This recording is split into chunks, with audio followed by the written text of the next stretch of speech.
Eu sou o pão da vida.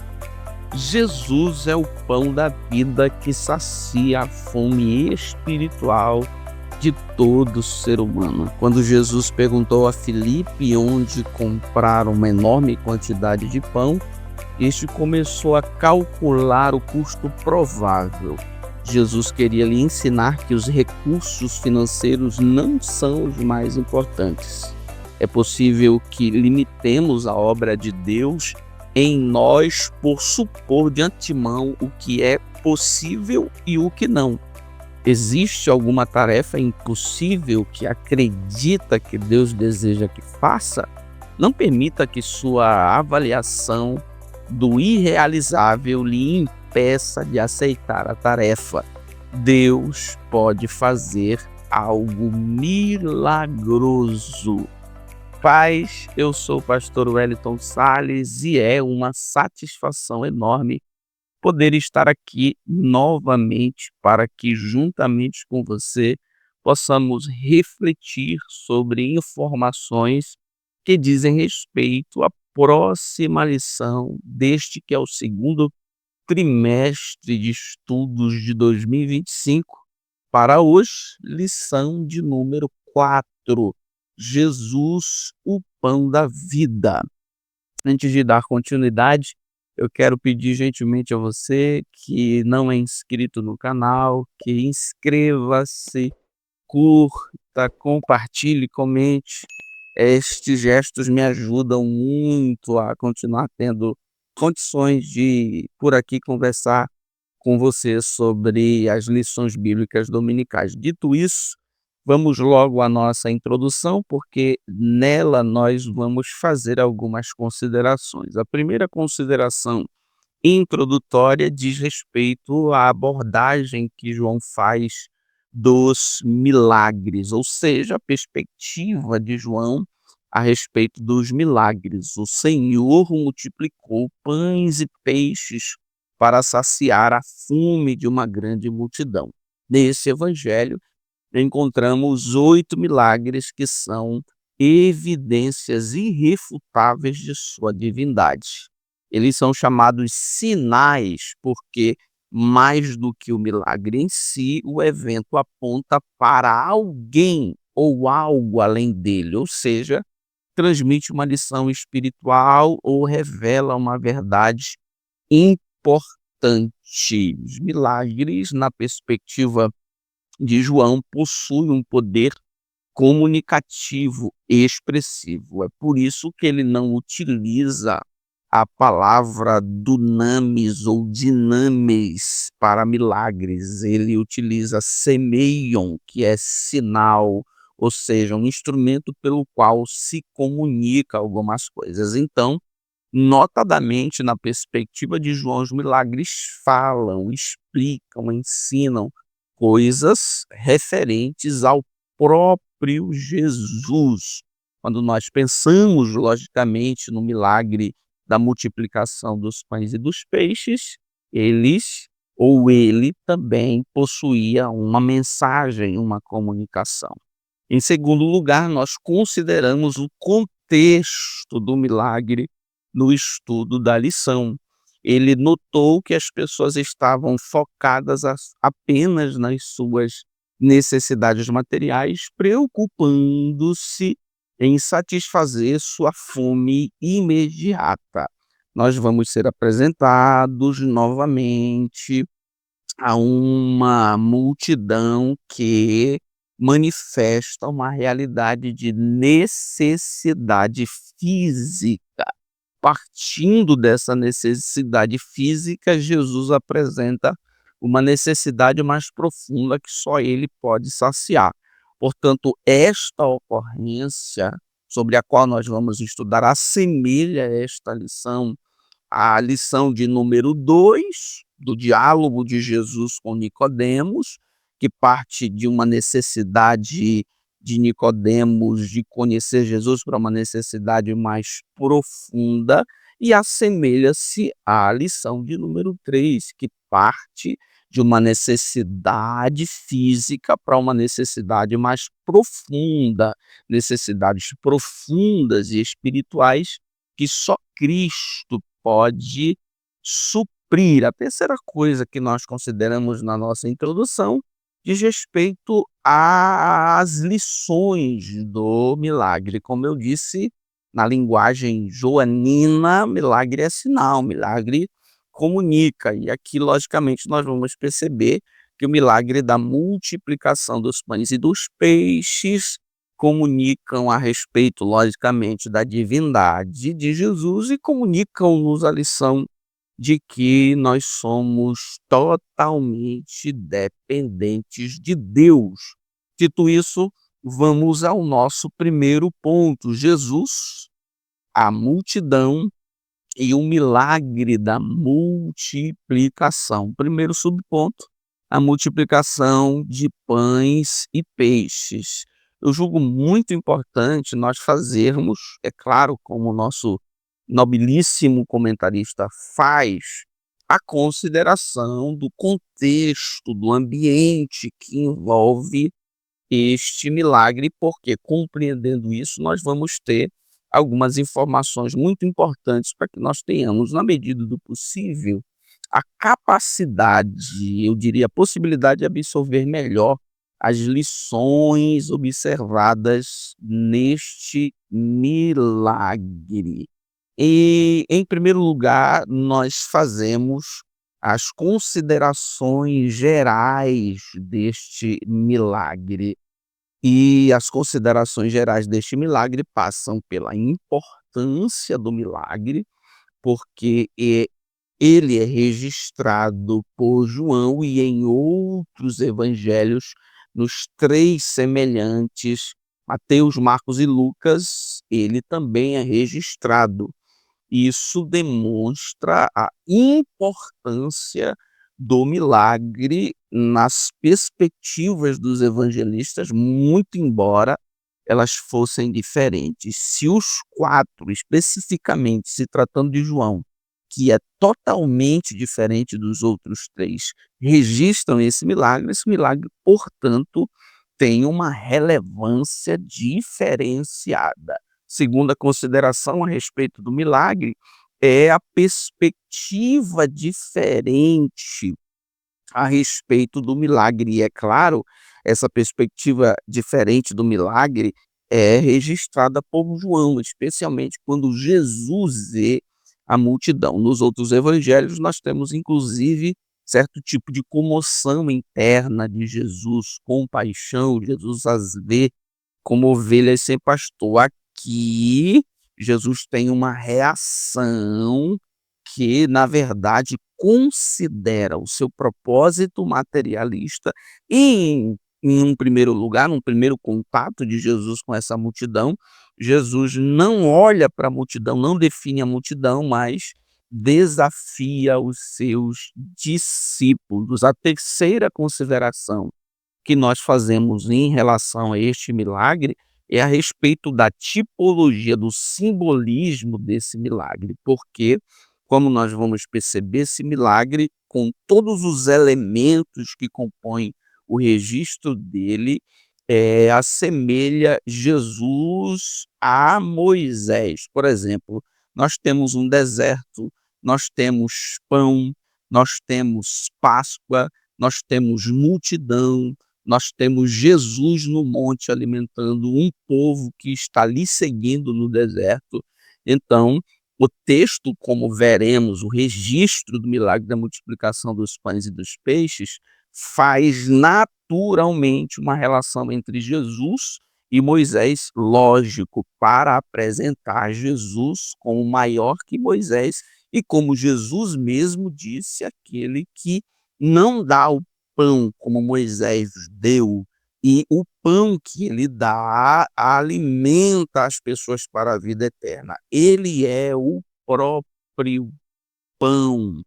O milagre registrado neste parágrafo ocorreu de 6 meses a 1 ano depois dos acontecimentos do capítulo 5. Inclusive, há certo tipo de falta de concordância a respeito da questão cronológica entre o capítulo 5 e o capítulo 6. Ele aconteceu com toda probabilidade em abril de 29 depois de Cristo, vê sobre capítulo 5, versículo 1. Isso se deu um ano antes da morte de Cristo.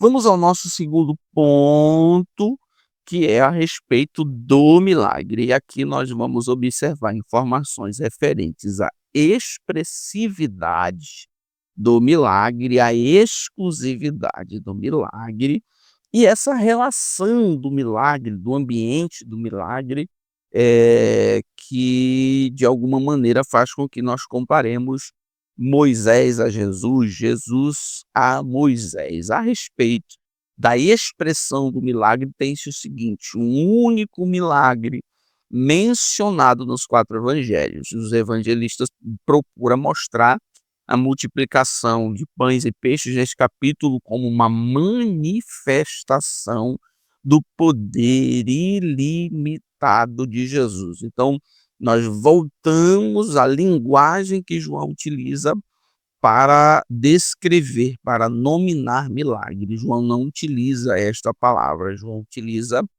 sinal. E, logicamente, nós vamos perceber que o grande problema da multidão em relação ao milagre e o grande problema dos discípulos em relação ao desafio é que eles não compreenderam o que disse os sinais. O milagre, a perspectiva de João, não tem um fim em si mesmo, não é uma manifestação em busca de seguidores, em busca de impacto populacional, eu diria assim. O milagre, na perspectiva de João, tem um poder expressivo, tem um poder de revelação, tem um poder profundamente didático que conduz os homens de uma realidade física para uma realidade mais profunda que só Jesus, assim como ele realizou de maneira sobrenatural o milagre, ele também, de maneira sobrenatural, pode suprir estas necessidades mais profundas. Na verdade, João a visão de João é muito refinada, muito experimentada, no sentido de absorver, de compreender abaixo da superfície. João não está muito compromissado em relatar do ponto de vista cronológico, do ponto de vista, eu diria, material, as coisas. Ele está preocupado em compreender o que está abaixo da superfície, o que está no coração das pessoas, o que está, eu diria assim, na essência do milagre. Então, nós temos João sempre construindo a narrativa de maneira que ele coloca diante do seu leitor o coração das pessoas, suas mais profundas necessidades, e apresenta Cristo no protagonismo de supridor das necessidades mais profundas. Foi assim com Nicodemos, foi assim com a samaritana e vai ser assim com a multidão. Em segundo lugar, nós fazemos a consideração, nesse segundo subponto, da exclusividade do milagre. O milagre da multiplicação dos pães e peixes distingue-se dos milagres de cura de outros tipos. E aqui nós temos uma série de comportamentos em relação a esse milagre. Esse milagre, ele é diferente dos outros porque manifesta uma maneira diferente de realizar. Jesus está criando inexplicavelmente. Jesus está manifestando o seu poder criador, multiplicando os pães e os peixes. Isso faz com que esse milagre seja diferente do que dos outros milagres de cura. Quem não crê, quem não consegue explicar esse milagre, inclusive tem a ousadia de propor que aquela multiplicação não foi sobrenatural. Na verdade, Jesus reuniu ali a comida do seu grupo, fez ali um levantamento, uma oferta e, na verdade, quando ele estava distribuindo, aquilo que ele havia arrecadado. É melhor manifestar a dificuldade de crer do que apresentar uma possibilidade infantil para a explicação deste milagre. Há um grupo de pessoas que tem dificuldade de crer no milagre, diz: "Não, é simbólico". Jesus estava ali prefigurando a ceia, o banquete, fazendo uma transição entre a Páscoa do Antigo Testamento e a ceia do Novo Testamento. Tanto é que no final do seu discurso ele fala metaforicamente, simbolicamente do seu corpo, então o tom ali é simbólico. Não, senhores, nós cremos e interpretamos a Bíblia de maneira literal, histórico-literal, gramaticalmente. Isso manifesta o fato de que ocorreu um milagre. O milagre é inexplicável, nós só concordamos que esse milagre tem uma característica de exclusividade, porque a maneira como Jesus fez revela, o poder criador de Jesus. E em terceiro lugar, ainda a respeito do segundo subponto sobre o milagre, nós podemos falar do simbolismo desse milagre, quando nós conseguimos fazer a semelhança entre Moisés e Jesus. Por exemplo, nós observamos em João 5:46, ou seja, no capítulo anterior, ao capítulo 6, que narra um milagre, Jesus dizendo assim: "Porque se de fato cresseis em Moisés, também creríeis em mim, porquanto ele escreveu ao meu respeito". Então, o contexto que nos aproxima do capítulo 6 é um contexto que traz com ele a relação entre Jesus e Moisés. Não bastasse isso, nós temos, alguns símbolos na própria, expressão, no próprio registro do milagre. A narração movimenta-se tendo como pano de fundo o livro do Êxodo. Aludem a ele, sobretudo, a passagem do mar. Jesus atravessou o mar de Tiberíades, o mar Quinerete, o mar da Galileia, ou seja, todos esses nomes dizem respeito ao mar da Galileia. E alguém diz, inclusive, que o fato de João utilizar a palavra mar é porque ele tem essa consciência de fazer uma espécie de relação entre Jesus e Moisés. Moisés atravessou o mar, Jesus também atravessa o mar. Jesus sobe no monte, capítulo 6, versículo 3. Moisés também sobe ao monte. Está no contexto do registro do milagre a Páscoa. Então o grande festejo do êxodo, da proteção registrada no livro do Êxodo. Está o pão, que equivale ao maná, e a provação, que caracterizou a relação de Deus com o povo no deserto, para saber o que eles tinham no coração. E nós temos Jesus sabendo o que está no coração da multidão e provando Filipe. Então nós temos aqui, eu diria assim, um milagre que manifesta, a grandeza de Jesus. Jesus é maior do que Moisés, Jesus é diferente daquilo que Moisés compartilhou. Jesus é o próprio pão, Jesus é o pão que desceu do céu. Terceiro subponto: qual era o interesse da multidão? A resposta é muito simples: o interesse da multidão era estritamente, exclusivamente materialista. E João, assim, apresenta isso de maneira chocante, de maneira surpreendente aos seus leitores. Ele utiliza mais uma vez aquele método que eu chamo de contrastes. No capítulo 5, Jesus é rejeitado. No capítulo 6, Jesus é acolhido como profeta e como rei, porque ele fez o milagre da multiplicação dos pães e dos peixes. Jesus é acolhido como profeta, tentam fazer dele o rei, mas no final do capítulo 6, o povo rejeita Jesus como pão e vai todo mundo embora. Isso manifesta manifesta a indisposição da multidão e sua relação com Jesus apenas do ponto de vista materialista. Por quê? Não compreenderam o milagre como sinal, compreenderam o milagre como fim em si mesmo. Eu abro um parêntese para dizer que nós não podemos compreender o milagre como se ele tivesse um fim nele mesmo, ou um fim que se reduz a nós. Muito pelo contrário, o milagre continua sendo um sinal que nos abençoa, mas que transmite a mensagem graciosa que diz respeito ao cuidado, à provisão, ao poder de Deus. As pessoas acabam administrando o milagre a depender de suas perspectivas, até financeiras.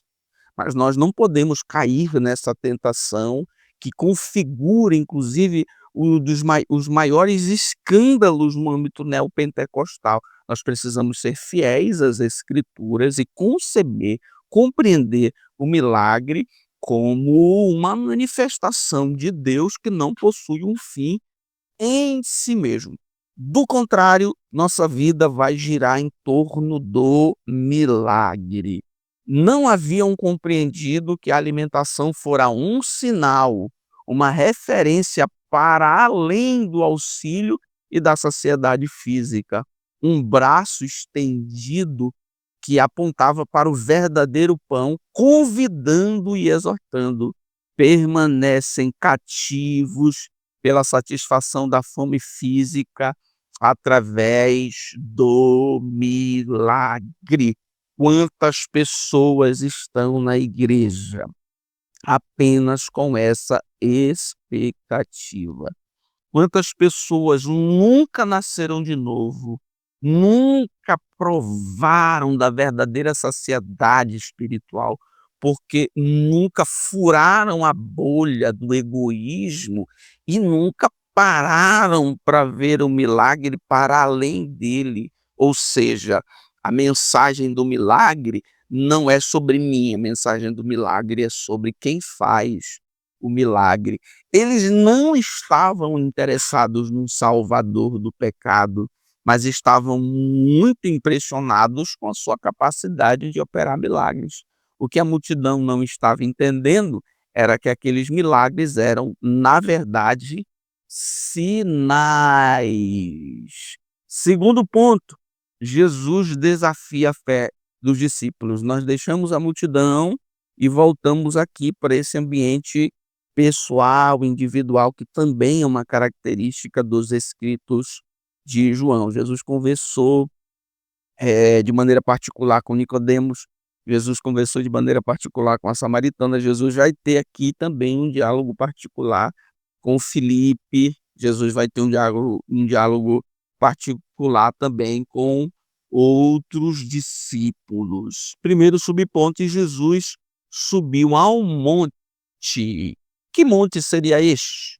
Não existe uma designação específica para a localidade desse monte. Muito embora não exista uma designação específica para a localidade, tem-se que, do ponto de vista geográfico, imagina-se que Jesus está em um lugar que é reconhecido por haver uma planície um pouco mais elevada do que o mar da Galileia e de um solo muito fértil. Ao final dessa planície há um monte. É muito provavelmente, em vista dessa questão geográfica e relacionando essa informação geográfica ao fato de que a época que Jesus realiza um milagre é primavera, então esse lugar fértil certamente tem muitas plantas, e o texto bíblico diz que Jesus deu a ordem para os discípulos orientarem as pessoas a se sentarem na relva. Então Jesus muito possivelmente está diante de uma planície com relvas, em vista da planície possivelmente ser de uma terra muito fértil, e Jesus não está em uma montanha, a palavra aqui diz respeito a uma pequena elevação. Na parte localizada nordeste dessa região, cerca de 2 quilômetros ao sul da cidade, há uma pequena planície de solo rico. Existe realmente um monte atrás daquela planície, isso se encaixa perfeitamente às informações fornecidas pelo texto. Mas para além dessa consideração geográfica, nós temos a consideração profética. O ato de Jesus sentar-se no monte descreve situação semelhante a Moisés, o grande legislador que ensina o povo. As pessoas seguem Jesus, como Israel seguia Moisés. A menção de um profeta no versículo 14 traz ecos de Deuteronômio 18:15, que pede um profeta maior que Moisés. Ou seja, nós estamos fazendo a leitura, eu diria assim, de uma narrativa que comprova o cumprimento profético, já que temos essa menção profética em Deuteronômio, que Deus levantaria um profeta maior do que Moisés. Então Jesus subiu ao monte, dá-nos a oportunidade de fazermos essa consideração geográfica e essa consideração profética. Segundo subponto, desafio para os discípulos. O Senhor utilizou a situação de uma multidão necessitada para transmitir aos seus discípulos uma valiosa lição. Aquilo que eu falei inicialmente a respeito da perspectiva diferente do milagre. Nas outras narrativas dos milagres, Jesus tem uma visão voltada para a multidão. Aqui, a visão se volta para uma espécie de tratamento dos discípulos. Aqui, nós vamos perceber que nesse cenário de sinal, de incompreensão ou de má compreensão do milagre como um instrumento que comunica, os discípulos também faziam parte desse grupo de pessoas que não compreenderam a mensagem dos sinais. Então nós podemos falar que a má interpretação dos sinais também foi uma fraqueza dos discípulos. O Senhor quer dar a Filipe a oportunidade de revelar, se guardara no coração a lição que os milagres e sinais tensionavam ensinar. Ou seja, que eles apontavam para a majestade e o poder do Senhor, bem como sua capacidade de suprir todas as necessidades. Filipe demonstrou que ele também não compreendeu a mensagem dos sinais. Filipe não parece ter entendido que o mesmo Senhor que em Caná mostrara a sua capacidade de suprir com vinho a festa do casamento, era plenamente capaz de, ali em Betsaida de Júlia, alimentar com pão aquela multidão. Então Filipe demonstra o fato que o problema da incompreensão não é só da multidão, há incompreensão do lado de cá também. E aí nós somos levados a questionar por que Jesus escolheu Filipe para provar. Por que Jesus escolheu exatamente Filipe, não escolheu Pedro, não escolheu outro discípulo, mas escolheu Filipe para fazer essa pergunta desafiadora. Alguns comentaristas chamam Filipe de pessimista. Filipe é alguém que precisa de informações muito práticas para compreender as coisas.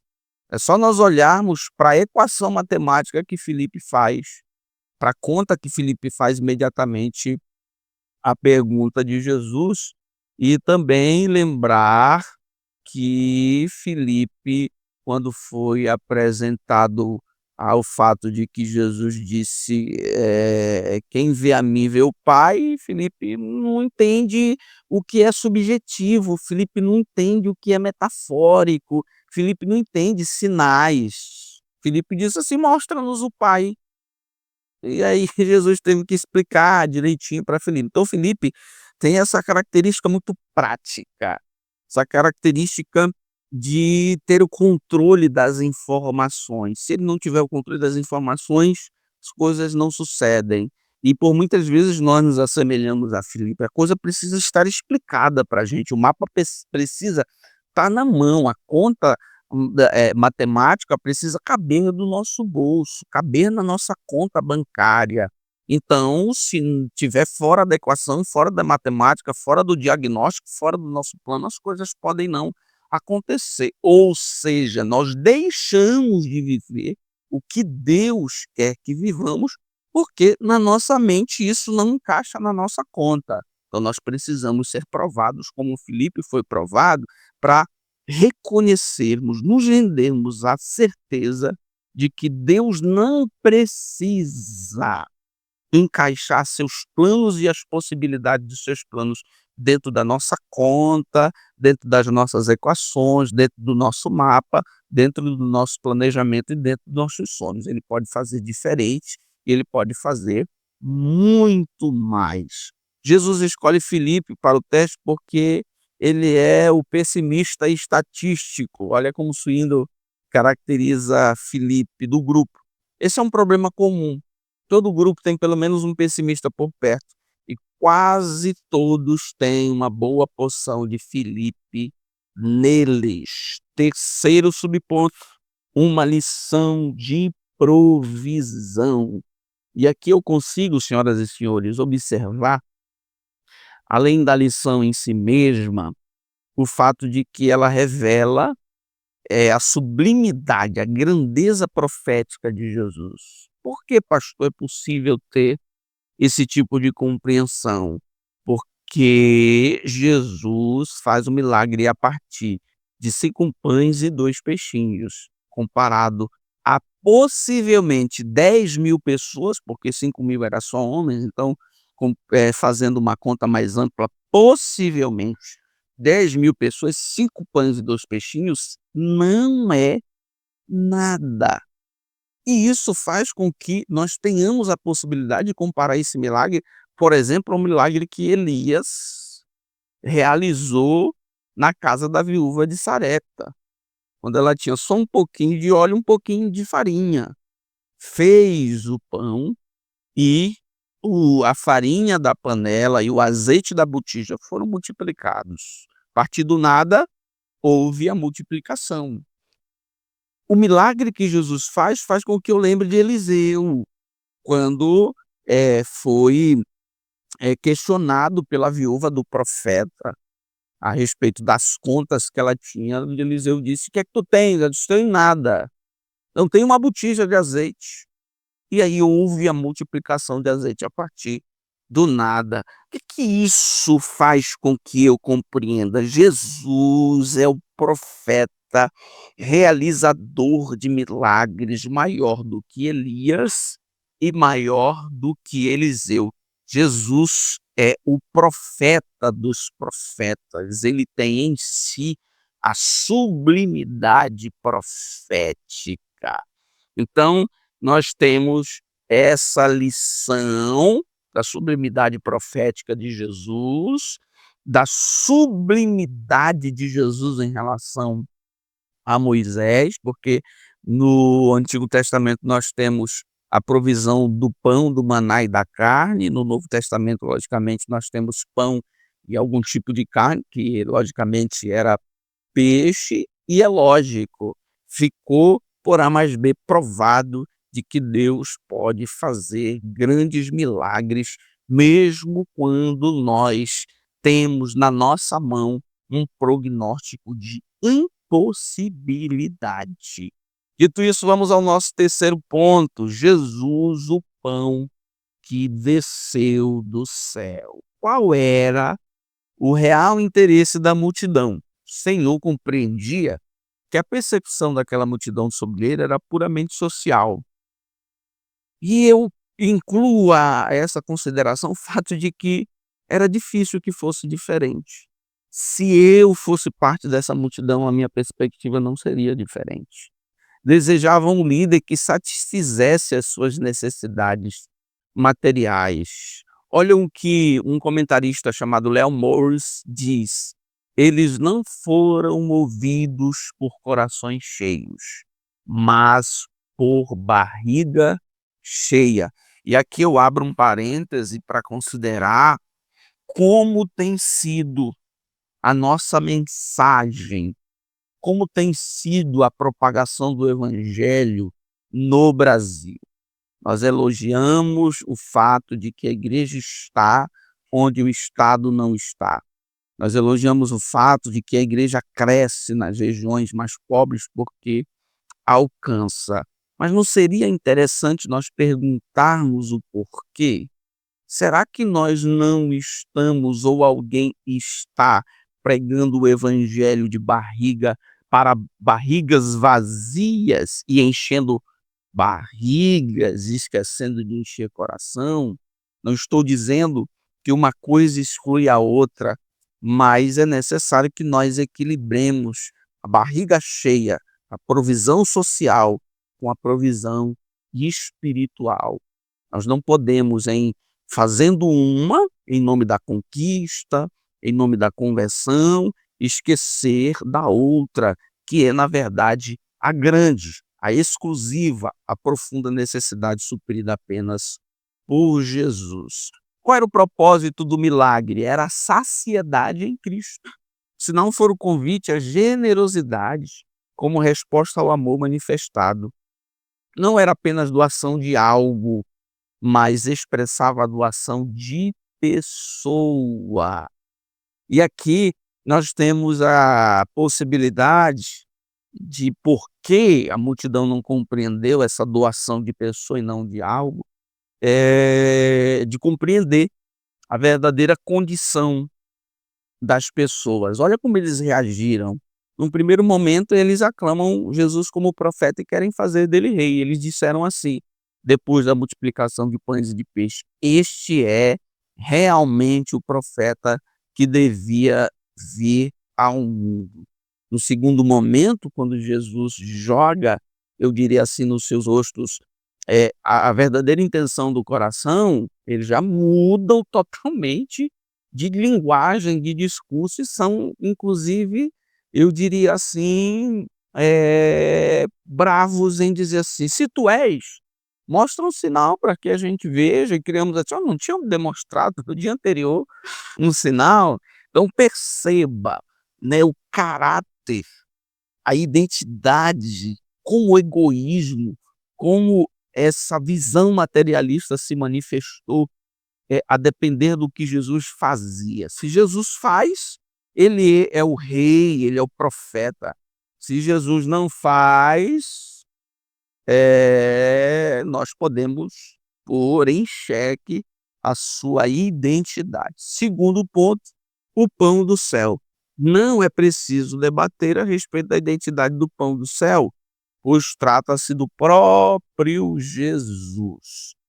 E aqui nós temos, logicamente, em vista a consideração da questão da identidade.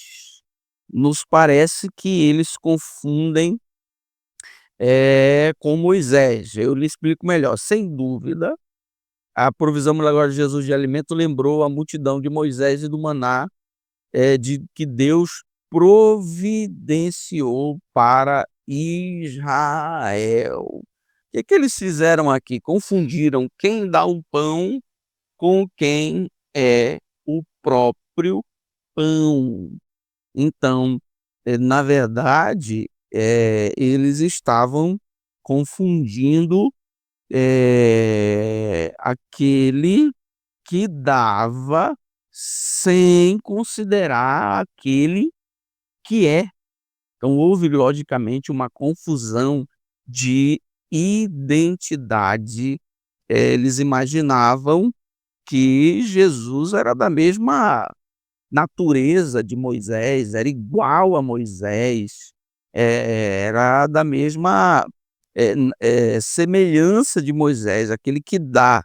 Só que não era, Jesus era o próprio pão. Não se pode confundir aquele que é um instrumento para dar o pão, que era Moisés, que não era ele o pão, com o próprio pão, que é Jesus. E aqui nós temos Jesus dizendo, logicamente: eu sou o pão da vida, e essa declaração é a primeira de 7 declarações que, entre outras coisas, demonstram a identidade divina de Jesus e a identidade salvadora de Jesus, porque As metáforas que Jesus aplica a si mesmo são metáforas de redenção, de salvação. Eu sou o pão da vida, a luz do mundo, a porta das ovelhas, o bom pastor, a ressurreição e a vida, o caminho, a verdade e a vida e a videira verdadeira. Então são todas metáforas aplicadas à salvação. Revela a identidade divina e salvadora de Jesus. E em terceiro e último lugar, o que é comer o pão? Observamos uma mudança nas palavras de Jesus ao passar de pão vivo que desceu do céu para o pão que eu der é a minha carne. Há quem diga que Jesus aqui não está mais falando de pão. Quando Jesus acrescenta carne, Jesus está falando dele mesmo como cordeiro em vista do contexto da Páscoa. De uma ou de outra maneira, nós somos lembrados aqui que a saciedade da alma só encontra satisfação em Jesus. Em Jesus há a satisfação eterna da alma. Por isso, nós temos aqui a ideia simbólica, que inclusive como é administrada na ceia, de que em Cristo, na sua carne, nele como pão, nós somos saciados profunda e eternamente. Então, senhoras e senhores, estas são as considerações da lição de número 4. Jesus, o pão da vida. Deus abençoe você. Deus abençoe a sua igreja. Deus abençoe a sua classe de escola bíblica dominical. Em nome de Jesus.